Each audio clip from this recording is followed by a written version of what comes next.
Have you ever made it all the way to the boarding gate, looked up at the screen and thought, I've done everything right, so what could possibly go wrong?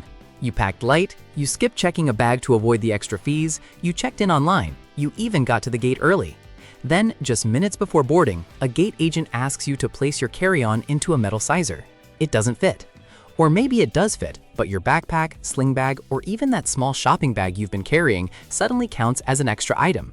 Now you're standing in front of a line of waiting passengers while your suitcase is tagged, rolled away, and you're told that'll be $99. It's frustrating, it's embarrassing, and in many cases, it could have been avoided. Here's what most travelers don't realize. Airlines haven't suddenly invented a whole new set of baggage rules. What's changed is how closely those rules are being enforced. As more people travel with only a carry-on, overhead bins are filling up faster, boarding is slowing down, and airlines are paying much closer attention to every bag that comes through the gate. By the end of this video, you'll understand exactly what's changed, why it's happening, and the practical strategies experienced travelers use to keep their bags with them, avoid unexpected fees, and get through the airport with far less stress. And if you fly even once or twice a year, subscribe now. Airline policies change quietly, enforcement changes even faster, and these are the kinds of updates that can save you money long before your next trip begins. So why does it suddenly feel like every airline is watching your carry-on more closely than ever before? The answer starts with a simple shift in how people travel. More passengers are skipping checked bags altogether. After years of paying baggage fees, waiting at baggage claim, or worrying about lost luggage, travelers figured out that bringing everything on board is often faster, cheaper, and more convenient. It made perfect sense, and millions of people started doing exactly that. Airlines noticed. For many low-cost carriers, checked bags and carry-ons aren't just services, they're a major source of revenue. That's why airlines like Frontier have become well known for closely inspecting bag sizes at the gate. If your bag doesn't meet their published limits, the fee can be significantly higher than if you had paid for it during booking. The rules themselves aren't hidden, but the way they're enforced has become much more consistent. For larger airlines, the issue looks a little different. Every extra roller bag competing for overhead bin space slows boarding. One passenger rearranges luggage, another can't find space. A gate agent starts tagging bags for gate check. Within minutes, the boarding process falls behind schedule, and delays begin adding up. That's why airlines like Southwest have been reminding travelers that one carry-on really means one carry-on plus one personal item, nothing more. That extra sling bag, oversized tote, or pillow you've carried for years may now count toward your limit because staff are applying policies exactly as they're written. I saw this firsthand on a United flight from Chicago to Brussels. Just before boarding, the gate agent made a very clear announcement. A sling bag counts as your personal item. A fanny pack counts as your personal item. And if you're carrying anything beyond your allowance, expect to check it. That's the part many travelers miss. In many cases, the policy didn't change, the enforcement did. And understanding that difference is one of the easiest ways to avoid being caught off guard at the gate. Here's the mistake that catches more travelers than almost anything else, and it's surprisingly easy to avoid. Most people think they know the carry-on rules. What they actually know are general airline rules, and that's where expensive surprises begin. Every airline sets its own limits. One might allow a larger carry-on but have a strict weight cap. Another may not care about weight but will measure every inch of your bag, including the wheels and handles. Then there's the personal item, which causes more confusion than almost anything else.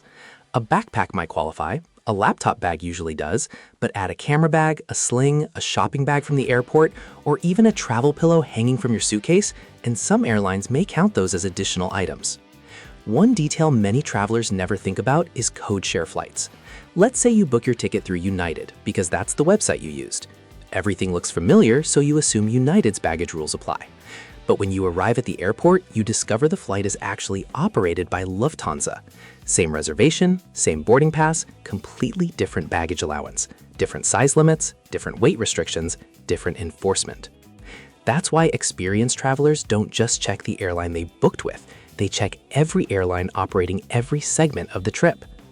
Before every flight, I run through the same 5-point checklist: carry-on dimensions, personal item dimensions, weight limit, how many bags are allowed, and which airline is actually operating each flight.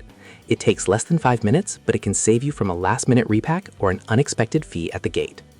And I'm curious, have you ever been forced to check a bag you were sure met the rules?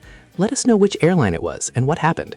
Your experience could help another traveler avoid making the same mistake. Tip number 2, your carry-on might be the problem.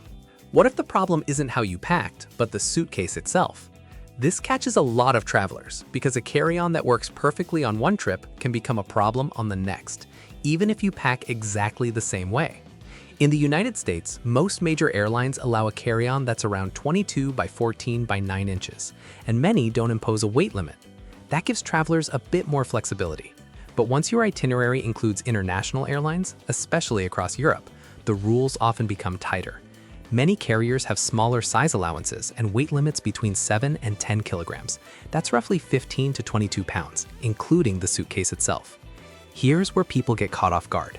You might fly from New York to Paris on United without a single issue because your bag meets United's policy. But on the return trip, you're flying Air France. Same suitcase, same clothes, same traveler, different airline. Suddenly, your bag is weighed, measured, or both, and what passed a week ago no longer qualifies. That's why experienced travelers don't buy luggage based only on how much it holds. They choose bags that work across the widest range of airlines. Look for a lightweight design so the suitcase doesn't eat into your weight allowance. Make sure the published dimensions include the wheels and handles, because that's how many airlines measure them. And choose something durable enough to survive years of travel without adding unnecessary bulk. Tip number 3, packing smarter beats packing more. Here's a question. Most travelers never ask until it's too late. Is your suitcase overweight, or is it everything you've decided to put inside? Buying a lightweight carry-on is a smart start, but it won't help much if you've packed 10 extra pounds of things you never end up using. On many international airlines, your entire carry-on, including the suitcase, is weighed.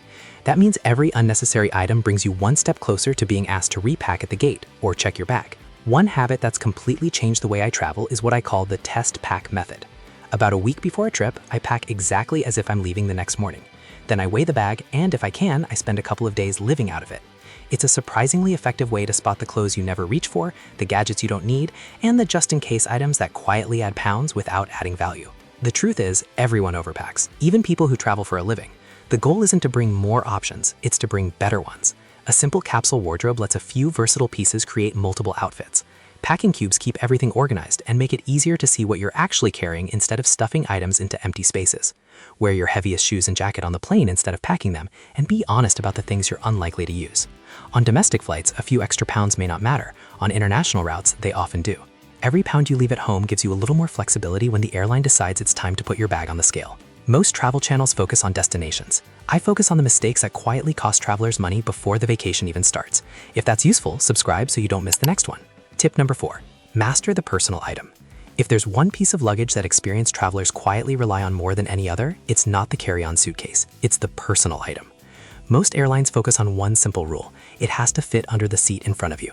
While the exact dimensions vary, a common guideline is around 18 by 14 by 8 inches. A laptop backpack, a medium-sized purse, or a compact camera backpack will usually fit comfortably within those limits. What doesn't?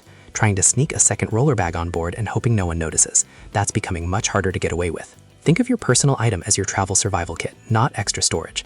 This is where your passport belongs, along with your wallet, medications, chargers, power bank, headphones, expensive electronics, and any spare batteries, since many airlines require lithium batteries to stay in the cabin.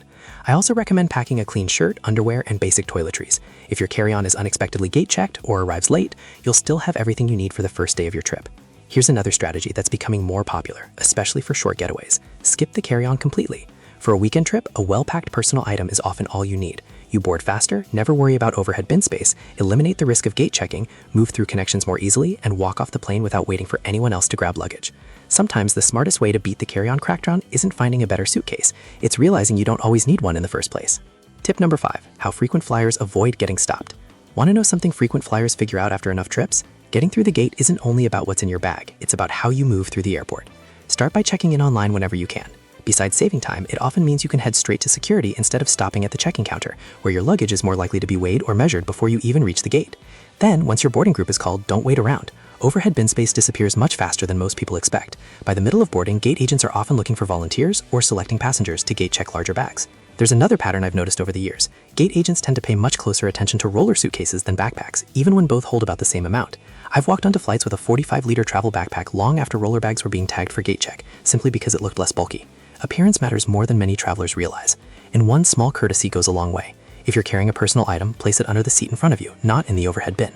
Those bins are meant for larger carry-ons, and leaving space helps everyone board more efficiently. Once everyone is on board and there's still room, then you can always move it overhead if needed. If this video helps you avoid just one surprise baggage fee, it has probably saved you more than the time it took to watch. Subscribe, because next week we're covering another airport rule that's catching travelers off guard, and it's one that can affect your trip before you even reach the gate. What happens if you've done everything right, and the airline still tells you your bag has to be gate checked? First, don't assume that automatically means you have to pay. One of the biggest mistakes travelers make is reaching for their wallet before checking what their actual ticket includes. Many international economy fares, not basic economy but standard economy, already come with a free checked bag. If you're flying across the Atlantic or Pacific, there's a good chance that benefit is already built into your fare. If the airline is asking to gate check your carry-on because the overhead bins are full, ask whether the bag will be checked at no additional cost. In many cases, the answer is yes. If you're active duty military, be sure to mention it. Many airlines offer generous baggage allowances for service members, including free checked bags that many travelers don't realize they're entitled to. It's also worth knowing what benefits come with the credit card you use to book the trip. Many airline branded cards include a free checked bag for the cardholder and sometimes for companions traveling on the same reservation. Premium travel cards can help too. For example, eligible cardholders with certain travel benefits, such as the airline incidental fee credit available on the American Express Platinum card, may be reimbursed for qualifying baggage fees after selecting an airline and meeting the program's terms. The important lesson is this: never assume a fee is unavoidable simply because it appears on the screen or because an agent mentions it. Politely ask why you're being charged, what your fare includes, and whether any benefits tied to your ticket, military status, or travel card apply. You'd be surprised how often travelers pay for something they were already entitled to receive for free. At the end of the day, beating the carry-on crackdown isn't about becoming a minimalist or squeezing your entire trip into the smallest bag you can find. It's about making smarter decisions before you ever leave home. Know the airline you're actually flying, not just the one you book through. Choose luggage that's designed to work across different carriers, not just your favorite one. Pack with intention instead of habit. Keep your essentials in your personal item, and understand how boarding really works. Those small decisions can mean the difference between walking straight onto the plane and standing at the gate, rearranging your belongings while everyone waits behind you. The reality is that airlines aren't necessarily trying to make travel harder. They're applying baggage policies more consistently because planes are fuller, overhead bins fill up faster, and every minute saved during boarding helps keep flights on schedule. The travelers who understand that aren't the lucky ones, they're the prepared ones. They're the people who move through the airport with confidence, keep their bags with them, avoid unnecessary fees, and start their trip with far less stress. If you found this guide helpful, you'll probably enjoy my next video, where I'll show you the biggest airport mistakes travelers are still making in 2026, and how to avoid every one of them. Until then, travel smarter, pack with purpose, and I'll see you in the next one.